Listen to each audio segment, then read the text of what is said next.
প্রিয় দর্শক, একটি হাদিসে এসেছে যে সুবহানাল্লাহি ওয়া বিহামদিহি সুবহানাল্লাহিল আজিম। এই দুটি বাক্য দয়াময় আল্লাহর কাছে খুবই প্রিয়। জবানে অর্থাৎ উচ্চারণে খুবই সহজ, আমলের পাল্লায় অত্যন্ত ভারী।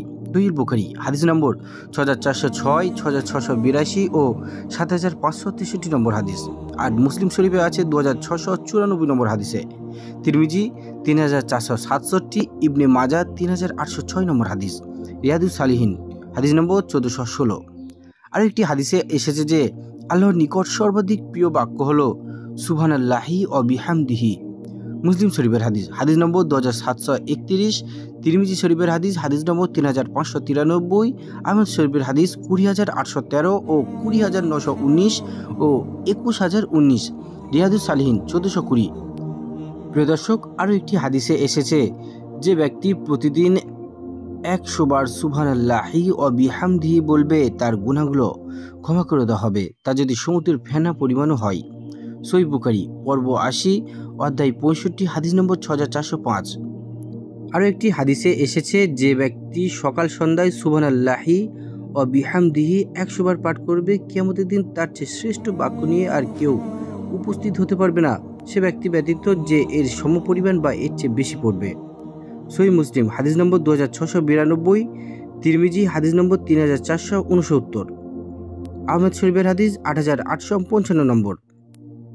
অন্য আরেকটি হাদিসে এসেছে যে রাসূল সাল্লাল্লাহু আলাইহি ওয়াসাল্লাম বলেছেন, যে লোক সকালে ও বিকালে 100 বার বলে সুবহানাল্লাহি ওয়া বিহামদিহি, কিয়ামতের দিন তার চাইতে উত্তম আমলকারী আর কেউ হবে না।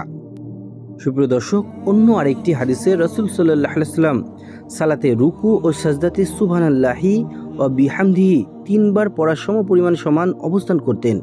সুনানে আবু দাউদ হাদিস নম্বর 885।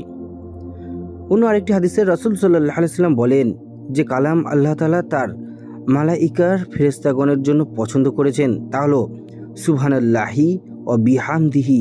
সহিহ মুসলিম হাদিস নম্বর 2731, তিরমিজি শরীফের হাদিস, হাদিস নম্বর 3593, সহিহ আত-তিরগিব 1538। আর একটি হাদিসে রাসূল সাল্লাল্লাহু আলাইহি ওয়াসাল্লাম বলেন, আল্লাহ তাআলা তার বান্দাদের জন্য যে কালাম নির্বাচন করেছেন আর তা হলো সুবহানাল্লাহি ওয়া বিহামদিহি। সহিহ মুসলিম হাদিস নম্বর 6818। অন্য আরেকটি হাদিসে এসেছে যে রাসূল সাল্লাল্লাহু আলাইহি ওয়াসাল্লাম রাতে দীর্ঘ সময় ধরে পড়তেন সুবহানাল্লাহি ওয়া বিহামদিহি। সহিহ মুসলিম হাদিস নম্বর 489 নম্বর হাদিস। তিরমিজি শরীফের হাদিস, হাদিস নম্বর 3416, নাসাই শরীফের হাদিস 1138, আবু দাউদ শরীফের হাদিস 1193, সুনানে ইবনে মাজাহ হাদিস নম্বর 3879 নম্বর হাদিস। আরেকটি হাদিসে রাসূল সাল্লাল্লাহু আলাইহি ওয়াসাল্লাম মৃত্যুর আগে অধিক মাত্রায় পড়তেন সুবহানাল্লাহি ওয়া বিহামদিহি আস্তাগফিরুল্লাহ ওয়া আতুবু ইলাইহি, অর্থাৎ আল্লাহর প্রশংসা, তার পবিত্রতা ঘোষণা করছি, আল্লাহর কাছে ক্ষমা প্রার্থনা করছি ও তার নিকট তওবা করছি। সহিহ মুসলিম রিয়াদুস সালিহিন। প্রিয় দর্শক, যে ব্যক্তি একবার সুবহানাল্লাহ ওয়া বিহামদিহি বলে তার জন্য 10টি সওয়াব লেখা হয়। যে ব্যক্তি তা 10 বার বলে তা 100 বার সওয়াব হয়। আর যে ব্যক্তি 100 বার বলে তার জন্য 1000 সওয়াব লেখা হয়।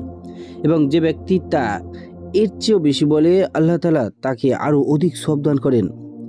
আর যে ব্যক্তি আল্লাহর কাছে ক্ষমা চান তিনি তাকে মাফ করেন।